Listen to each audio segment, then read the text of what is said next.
मित्रांनो, आज उपवास आहे, म्हणजे आज एकादशी आहे। एकादशी निमित्त आज आम्ही खिचडी बनवणार आहोत आणि हे आहे खिचडी बनवण्यासाठी आम्ही साबुदाणे घेतलेले आहेत। साबुदाण्याची खिचडी बनवतात। अर्धा टोप आम्ही हा रात्रभर साबुदाण्यांचा भिजत ठेवला होता। ते फुगून मोठे झाले। त्याच्यानंतर एक मध्यम आकाराचा बटाटा स्वच्छ असा धुवून कटिंग करून घेतलेला आहे।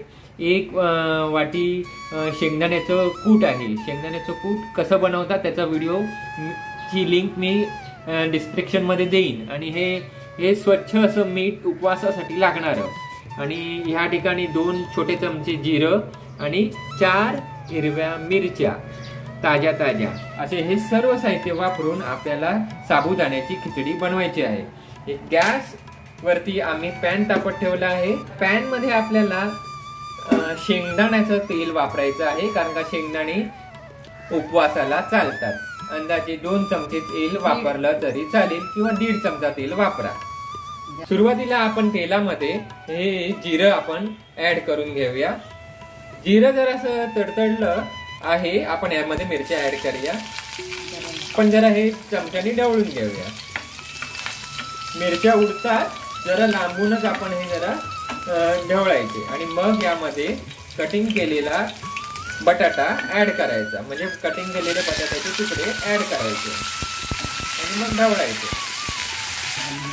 थोडंसं मीठ टाकून घेऊया, म्हणजे बटाट्यांना मीठ लागेल।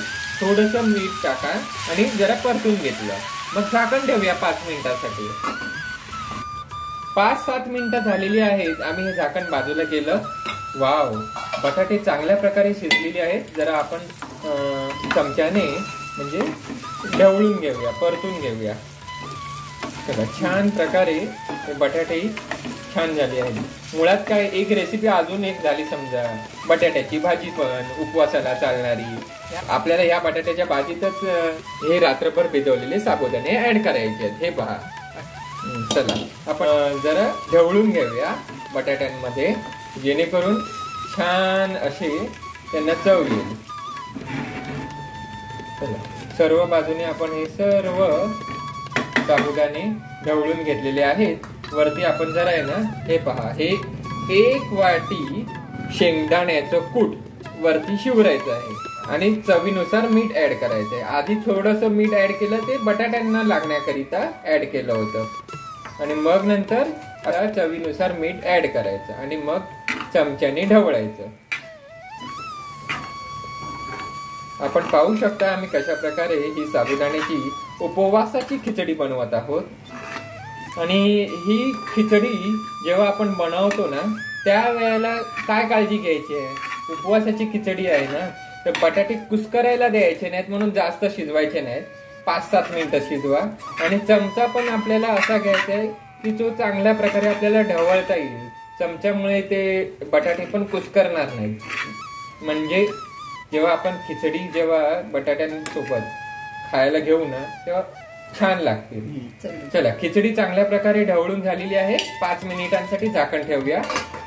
5 मिनिटं झालेली आहेत, झाकण उघडून पाहूया। वाव, खिचडी खूपच सुंदर तयार झालेली आहे। आपण हे जरा परतून घेऊया। ही साबुदाण्याची खिचडी आपण एका डिश मध्ये काढून घेऊया। वाव, साबुदाण्याची खिचडी। आम्ही बनवलेली खिचडी आपल्याला आवडली असेल ना, तर या व्हिडिओला लाईक करा। खास उपवासानिमित्त आज आम्ही बनवली ही साबुदाण्याची खिचडी। दह्यासोबत जरी ही खिचडी खाल्ली तरी खूप सुंदर लागते। गोड दह्यासोबतच खाऊन बघा। ही रेसिपी जर आपल्याला आवडली असेल ना, तर या व्हिडिओला लाईक करा, शेअर करा, या चॅनलला सबस्क्राईब करून बेल आयकॉनला पण प्रेस करा।